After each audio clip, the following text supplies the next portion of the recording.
It's Monday, November the 23rd in the year 2020. 8 months into the pandemic, and we are streaming live here at SCPA. This is our college and conservatory program where we bring to you admissions directors and representatives of some of the top arts institutions around the country.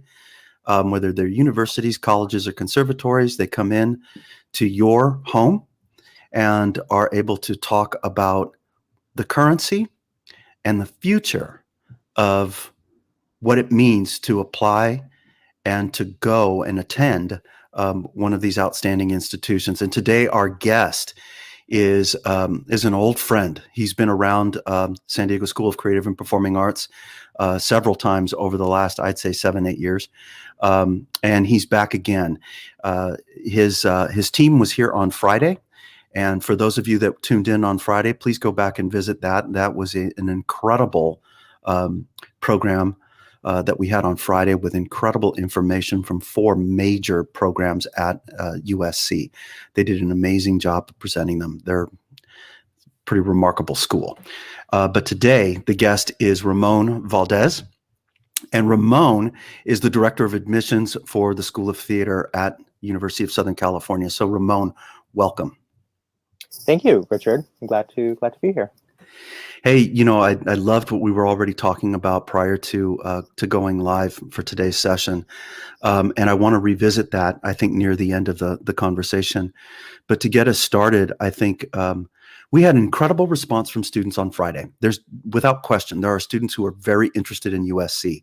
As a matter of fact, there was a question that came up that I know that will be answered today that could not have been answered on Friday because they were the wrong programs. But this program is the one that question will come up again. And if that question is not asked, I will ask it just to make sure that we have it recorded. To start us out, I want you to just go ahead and talk to us about the School of Theater, about all of the different programs that are available at the School of Theater, and talk a little bit about the philosophy, about the approach, and about what students can expect. Sure. Well, again, thank you for inviting me, Richard. So at USC, we do offer 2 degree objectives, right? We have a Bachelor of Fine Arts and a Bachelor of Arts. Now, before you get into identifying which program is going to be the best fit for you, there's a couple of things that I invite students to consider and to think about. First, what is it that makes you happy, right? That is to say, what do you see yourself doing in and with your life? Can we help you achieve that? How can we help you achieve that?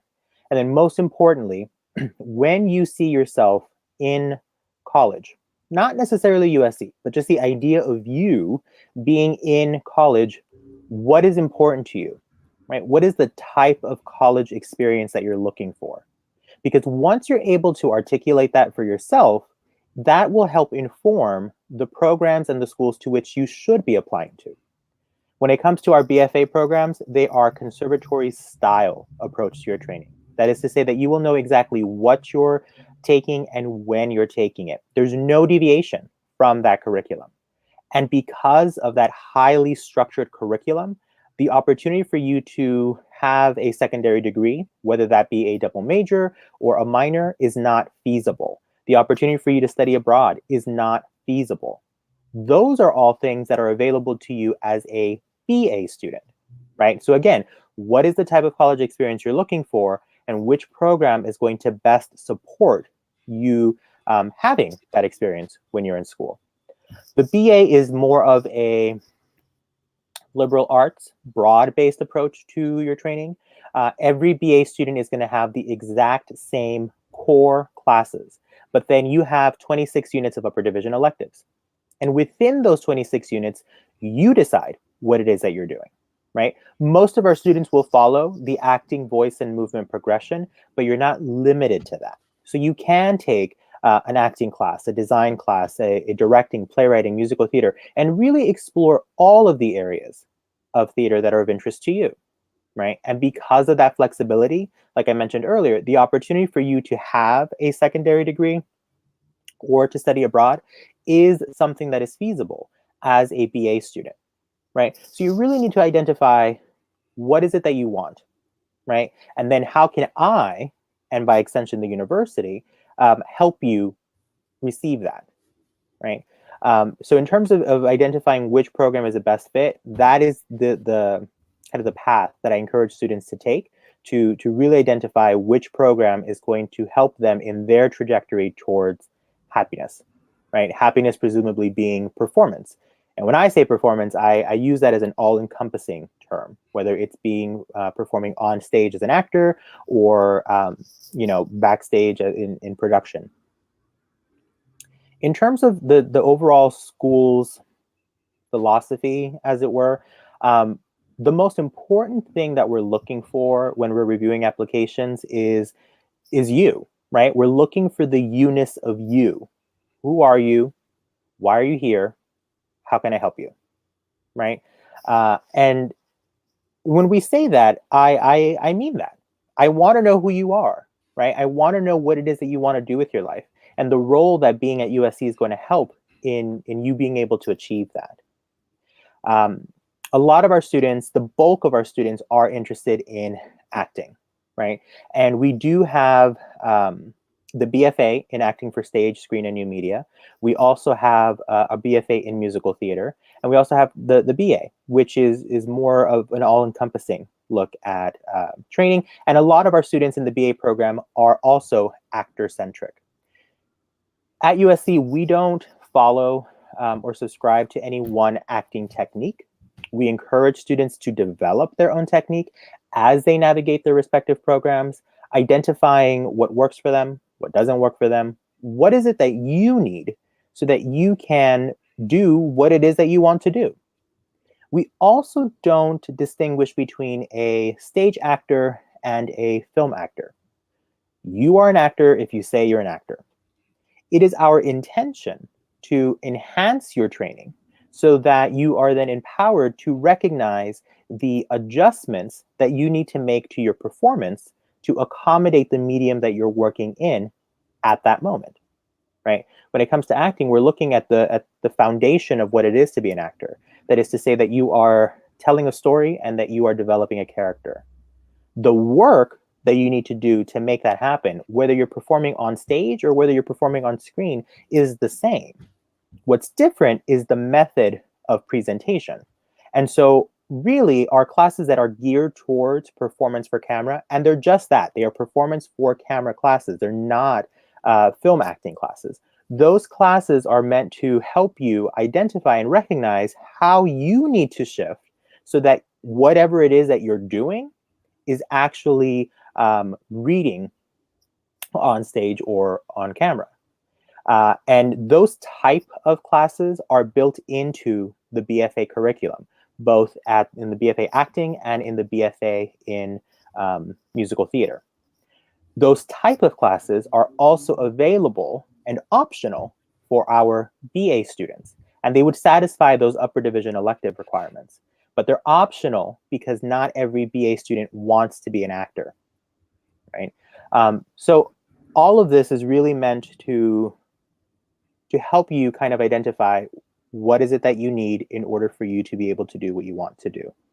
And some of that thinking needs to start now when you're still in high school, so that as you are looking for the different schools to apply to, you recognize the value that those respective programs of those respective schools are able to provide you in your trajectory towards happiness. For our production students, one of the benefits of production at USC is that we do not have a graduate level program in production. So our undergraduate students have a lot of hands-on opportunity. Under normal circumstances, our main stage season includes anywhere from 20 to 25 shows a year. This year, in response to COVID-19, we have had to scale that season back a little bit, and we have shifted to an exclusively virtual mode of presentation. But we are eager to return to in-person as soon as it is safe to do so. But whether we're doing it in person or doing virtual, the learning objectives of the classes, of the programs, of the main stage performances, it is our intention to maintain that integrity of the learning objectives to make sure that even if you are experiencing something differently than you normally would, that you are still getting what you need out of that experience for you to be prepared to go out into the world. You know, Ramon, you just so eloquently unpacked everything that any student or adult, quite frankly, should know about the world of acting. I think one of my struggles in my entire career is we're not always using the vernacular correctly. We're not always using the terminology correctly. I don't mean to make this interview about that per se, but I do want to highlight the fact that it was so refreshing to hear you talk about the difference between acting training and medium. You know, I think for so long, the training has always been associated with stage. And then all of a sudden it gets conflated into, well, that's what the training is for stage. Right. Not understanding that, no, the stage is the medium that's being used as the conduit, right? To get the training out. Right. But ultimately, you're going to use the same skills, and you're going to make them bigger or smaller depending upon what the medium is. And the medium's not just isolated to television, film, or stage. It could be a street corner. It could be an outdoor fair. It could be the radio. It could be so many different mediums that come in contact with the development of this skill set. So thank you for that. I love that. And you know what you also did in the process is you clarified something that I think so many in our industry are struggling with right now, especially concerning SAG and actors' equity, the struggle that was there, SAG-AFTRA and equity, where there was conflict over actors being able to be seen on like this. Right. And I've had some friends talk about they go down the rabbit hole instead of pulling back and saying, well, hang on, what's the objective, right? What is it that we're trying to accomplish? And right now what we're trying to do is keep everybody connected more than anything else. I think without question, when it comes to live theater, once we return, that's not going anywhere. We need that. We need that in-person experience. But it doesn't mean that we can't continue to explore these virtual realms and what those might mean in the future. So thank you for touching upon all of that in your perspective and your approach, man. I mean, this is why I exalt USC, even though I can't stand USC. I mean, come on, truth be told, I'm an Arizona State Sun Devil, so go Devils. We're not into the fight on thing, but I will tell you this, man, as an institution, you guys are absolutely remarkable, just an absolutely remarkable school. So how does a kid get into one of these programs? What's the process? Sure. Well, thank you for all of that, Richard. So when you're applying to USC, what's important to keep in mind is that you are applying to the university and to the school that houses your major. And that process happens simultaneously, right? So the university is going to be focusing on your common application, on the USC supplement, on transcripts and all of the academics, right? And they're going to identify your academic eligibility. Whereas my office is going to be focusing on your artistic eligibility. And we're going to be doing that by way of the slide room application. And then we just spend a lot of time talking behind your back, right? Because when I'm reviewing applications, I'm looking for students that are a good fit for USC, but that USC is a good fit for them based on what they've shared on the application that they want to do with their life. And I come to that, as an alum, right? I'm an alum of the university and of the school. So I know what is available to you at USC. I know what resources you will have at your disposal, and whether or not your application indicates that what we have to offer aligns with what you're trying to do, right? So like I said, that process happens simultaneously. In Slide Room, because that's the stuff that is specific to us, I'm looking for your headshot, right? Because I want to put a face to the name. You don't need new headshots. I just need a picture of your face that looks like you. Your resume should lead with performance experience. And again, I use performance as an all-encompassing term. And it can be supplemented by everything else. I'm part of this club, I'm in this student group. Great, what have you been up to? We're also going to ask for a letter of recommendation. And this letter is different than the letter of recommendation in Common App. Common App is more academic, Slide Room is more artistic. So our letter should come from someone who knows you in terms of your artistic growth, someone who can speak to who you are as an artist. The Slide Room application will also have major specific questions that we want you to address. It will also have a take 3. Now, the take 3 is an opportunity for you to upload 3 pictures. They can be 3 pictures of you. They can be 3 pictures you found online. They can be 3 pictures you've taken, right? It can be whatever you want them to be. I'm going to be focusing more so on the caption that you provide each of these images. And the purpose of the take 3 is I want to get to know you. I'm looking for the you-ness of you. So these images should be of things that are meaningful to you, things that add value to your life, right? Because I want to get to know who you are as a person. Another way that I'm going to try to get to know you is by way of your creative submission. As part of the creative submission, you are asked to upload a 1 to 2 minute video about you, right? It can take any format that you want. I've had students do a straight to camera address. I've had students do give me a tour of their high school, of their neighborhood, right? I'm trying to get to know you as an individual, as a person. This is not a performance reel. I'm not looking for you to do a monologue. I'm not looking for you to sing a song from a show. Now, if you're a singer-songwriter and you write a song about yourself and that's how you tell me about yourself, great, do that, have fun, fight on, right? But that's different than performing a song from a show, right? So it's a way for you to showcase your personality. Then there's also the audition components as well, of course. If you are applying to the BFA in Acting program, this year we are not doing in-person auditions. So every applicant will upload 2 videos to Slide Room, and one will be a classical monologue, one will be a contemporary monologue. You'll submit that to Slide Room by December 1st. The faculty will then review everything, and then come January, my office will email every applicant to the BFA in Acting program with an update. And that update will indicate whether or not they have been invited to attend our callbacks, which will be held virtually in mid-February, what they should prepare for the callbacks, and then a semblance of what that schedule is going to look like for callbacks. Our BFA in musical theater applicants are going to follow that same process, but the materials that they submit to Slide Room are going to be a little bit different.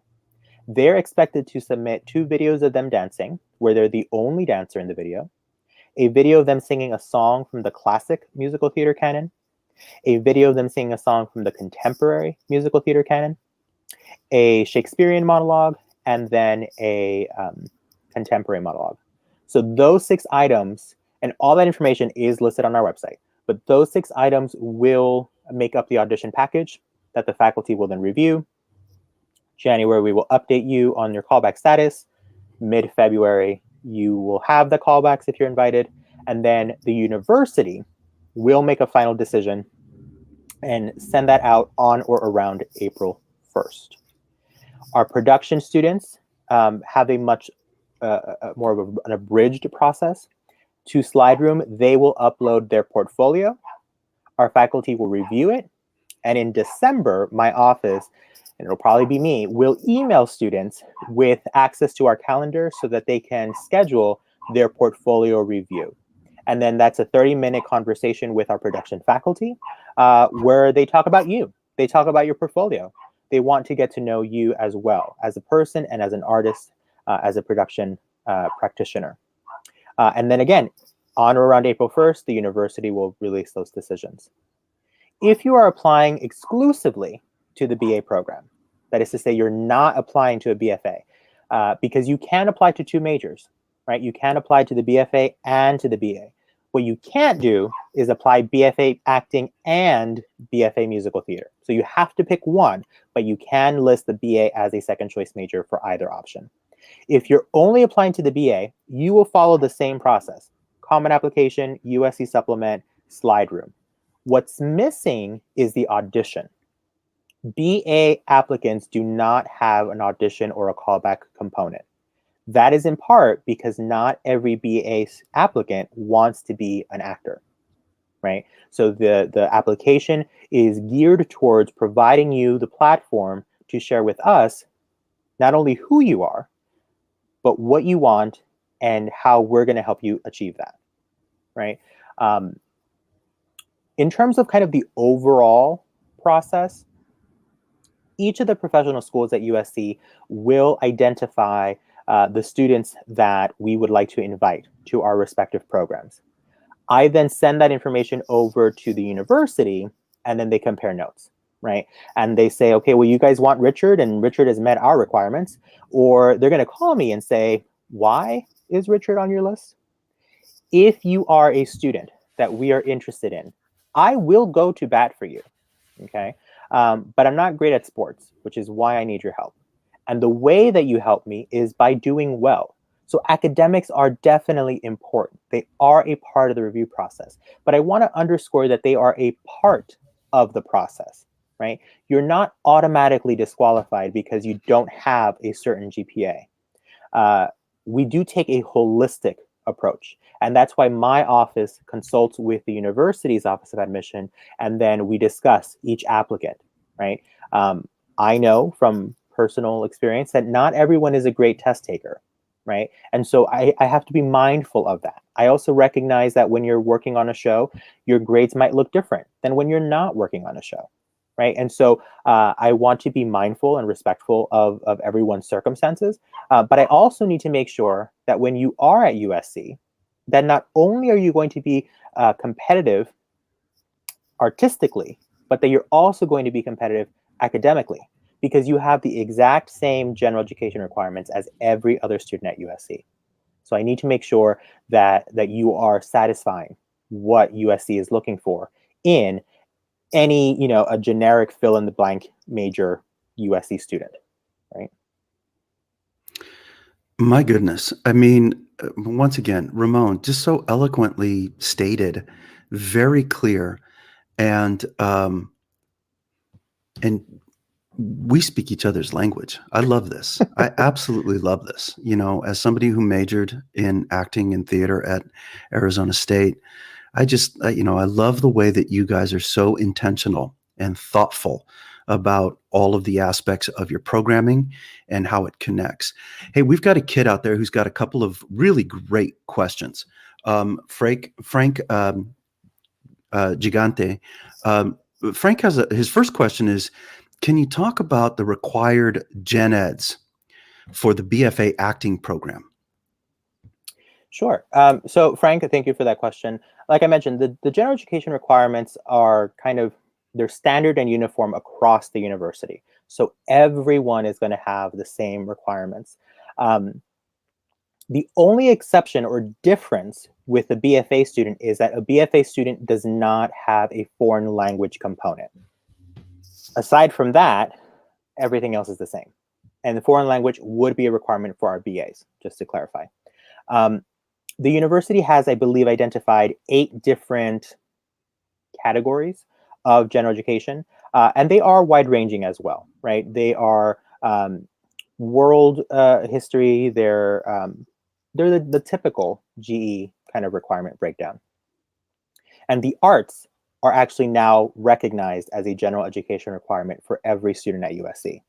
And because you are in an arts program, you're already satisfying that requirement by way of a class that you're already taking as part of your major. For the BFA student, because they're in a conservatory style training program, we know exactly what each semester is going to look like for you. And so you have a set schedule that you then have to integrate your general education requirements. And you'll work with your academic advisor to kind of figure out what's the course plan that is most effective for you. But as a result, you might be a little bit limited as to what general education classes you can take to satisfy the requirement, right? Because each category has hundreds of different classes that satisfy that GE requirement. But because of your set theater schedule, that might make you unavailable for certain classes. A BA student, on the other hand, because they have a lot of flexibility with what their schedule looks like semester to semester, if there is a specific GE class that they want to take, they have the opportunity to manipulate their schedule.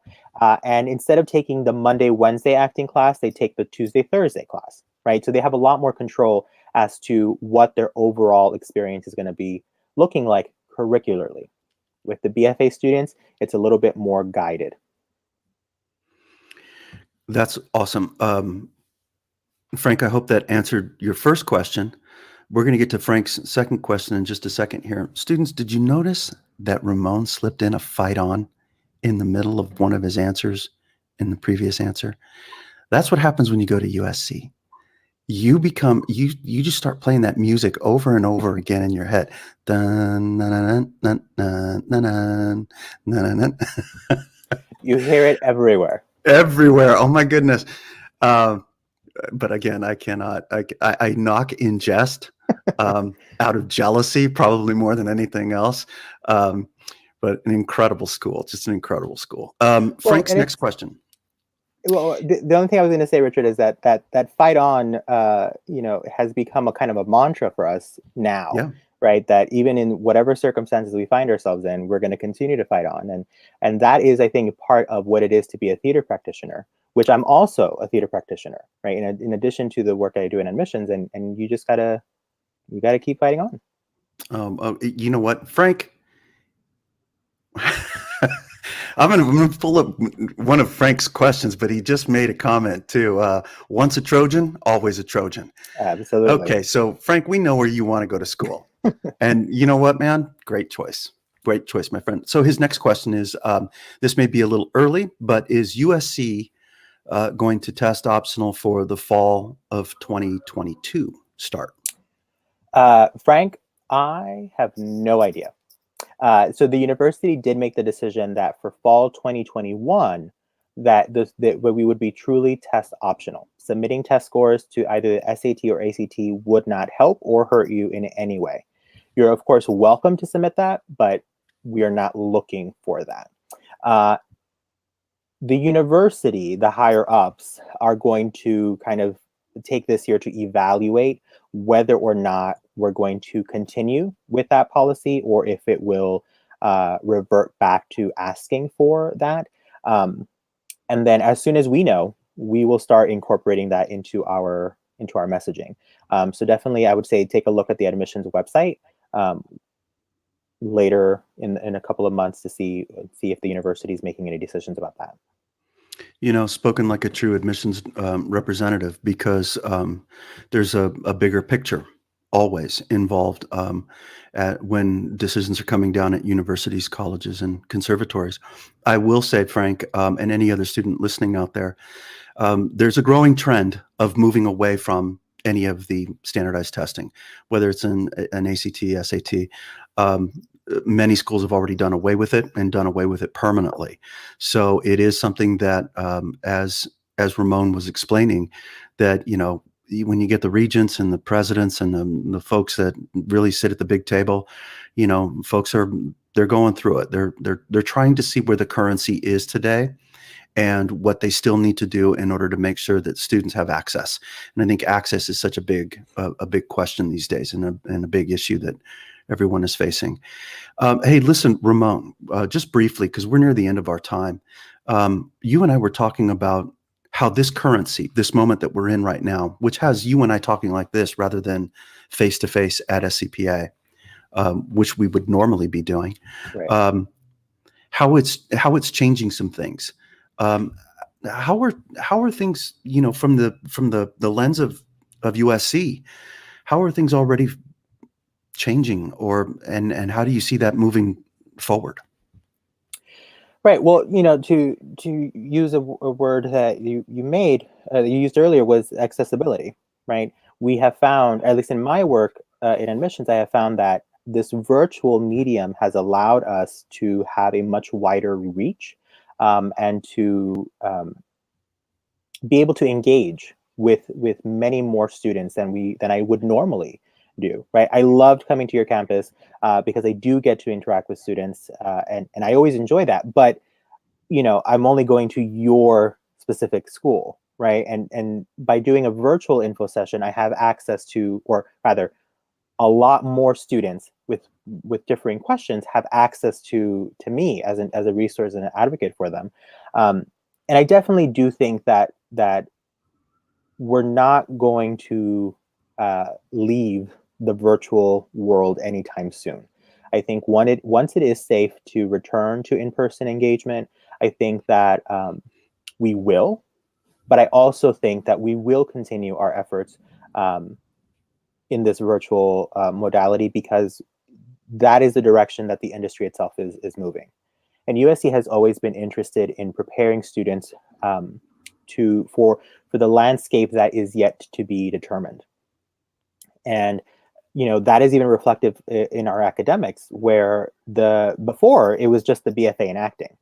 Now it's the BFA in acting for stage, screen, and new media. So for years now, we have always looked at what is the current landscape look like, and what is it shaping out to become. And we have integrated courses into our offerings that are specific to these different mediums, right? We have a class that is exclusively focused on self-taping. We have a going viral class, which is focusing on user-generated content. So in terms of the academics, and that's something that we're always mindful of. In terms of the extracurricular, through one of the programs that we have at USC is the Spotlight at SDA, which brings high-profile artists to campus to engage with students, whether it be through master classes, Q&A, moderated conversations. And even though we're not able to gather in person, we have continued to offer those spotlight events, and we've actually been able to do more, because now people don't have to travel anywhere. They don't have to come to campus, right? They can just do it from their home. And so I think that is very telling of what the industry itself is going to look like. And I think now our students are kind of leaning into that reality, that everything is changing, it's evolving, right? And as a theater artist, we all know that everything changes. It's supposed to change because there's supposed to be continued growth, and even what it is that you want right now is going to be different. I came to USC as a print journalism student, and I graduated with a theater degree. So everything has to change, because otherwise we are preventing our own growth. And so the university for several years now has had an emergency prepared plan that has dictated that in the event of an emergency, the university should be up and running virtually within 2 to 3 days.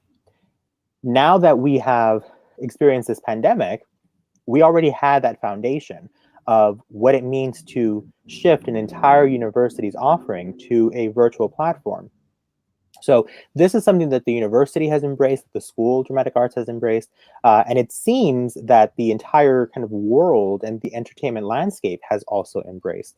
And it's exciting that we're able to prepare our students in a safe school setting where they can make the mistakes of talking while they're muted, and and figuring out how to best present themselves so that when they do enter that professional opportunity, that they already know what they're doing.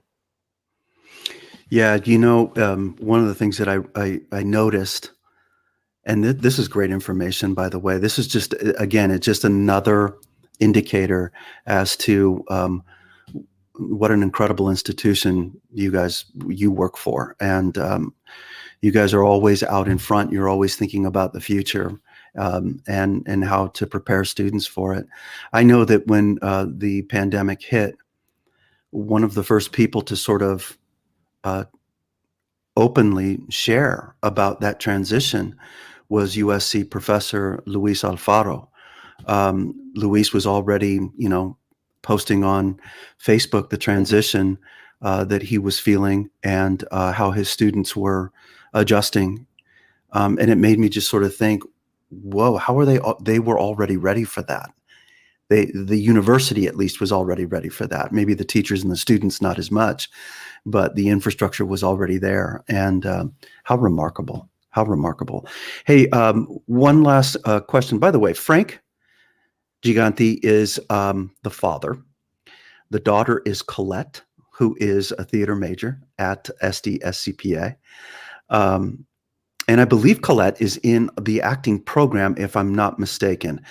Frank's got one more question out there, and he says,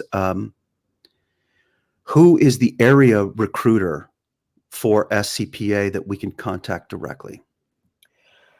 Okay, so, well, there's two, right? Because within, for the School of Dramatic Arts specifically, it's me. I recruit all over the country, all over the world, right? At the university level, if you go onto the admissions website, there under the Meet Us section, there is a specific tab where you can find your counselor, and you enter your school's name, and it will tell you who specifically serves your territory. So it just depends on what type of question you have. If it's a question that's geared more towards the university's office of admission, you would reach out to your territory manager directly. If it's theater specific or within the School of Dramatic Arts, you're always welcome to just email me. Regardless, you can always reach out to me, and then I will kind of direct you over to the university's office. So you can email me.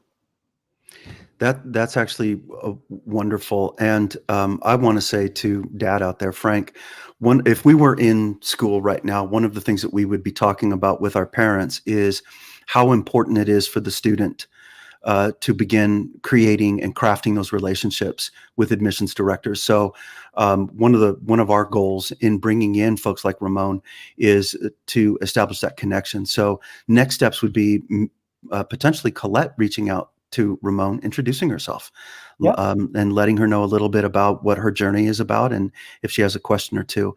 It's important to start those relationships now, because when it goes back to something that Ramon was talking about earlier in the program here, if he knows the student and is fighting for that student, that relationship becomes.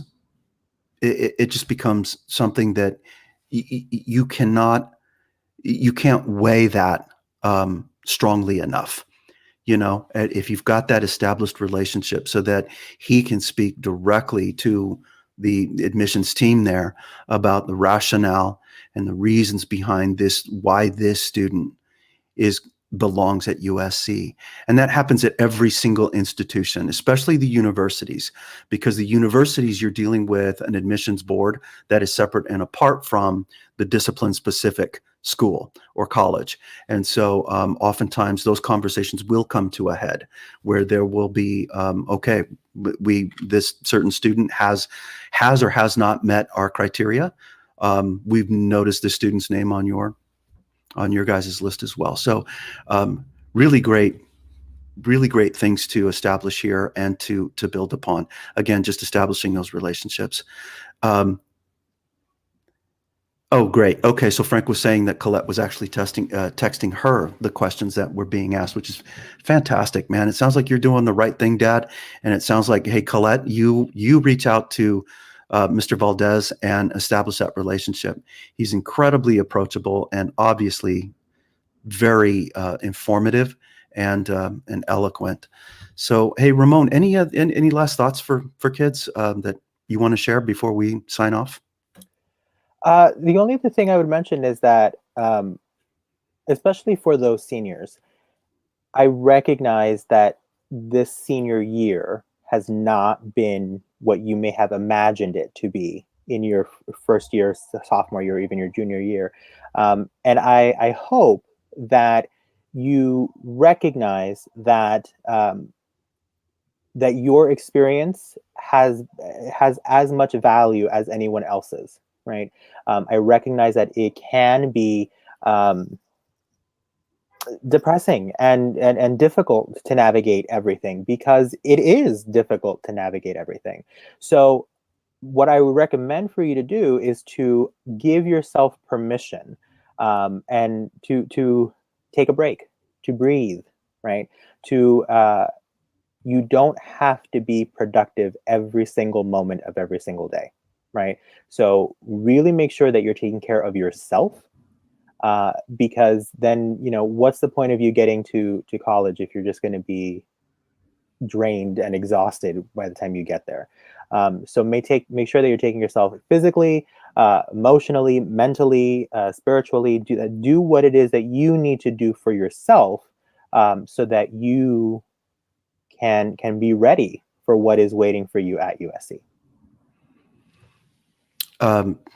Perfect. That's amazing advice. With that, I'm going to bring us to a close. Ramon, it's always such a pleasure speaking with you. I got to say that because of this distance, the ability and necessity to communicate and to communicate effectively and clearly is even more heightened. And you, sir, are an incredible ambassador for your institution. I thank you so much for being here and sharing your information with our community. Thank you. Thank you for You having guys have me. an incredible school. And with that, guys, we're going to bring us to a close. Remember that this program is now in our archive.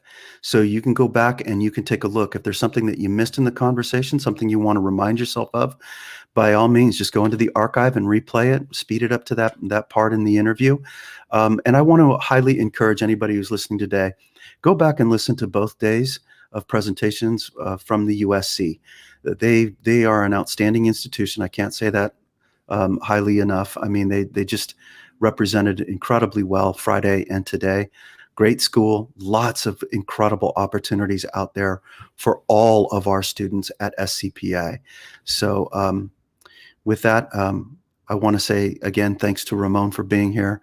And I want to wish you all, the rest of you, an incredible rest of this week.